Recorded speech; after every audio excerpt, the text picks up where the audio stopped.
সন্ধ্যা থেকে নাস্তা খেতে খেতে অবস্থা খারাপ, কত কিছু খাই না, আবার ফ্রিজে সিঙ্গারা নিয়ে আসছে।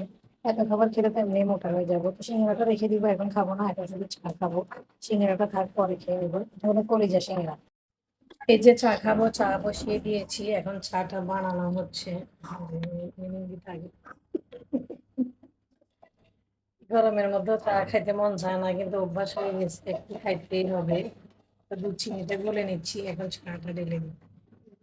এই যে স্যারের জন্য নাস্তা রেডি করতেছি, সিঙ্গারা আর ঠান্ডা পানি, নর্মাল পানি মিশিয়ে নিয়েছি, কাপ রেডি করেছি। চাটা হলেই স্যারকে নাস্তা দিয়ে দিব, আমরাও খাবো। এই যে স্যারের জন্য চা রেডি, মাসাল্লাহ চাটা অনেক সুন্দর হয়েছে। এখন স্যারের জন্য নিয়ে যাব।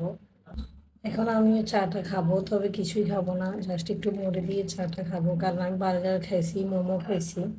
সিঙ্গারাটাও খাবো না, শুধু চা খাবো একটু মুড়ি দিয়ে। এই যে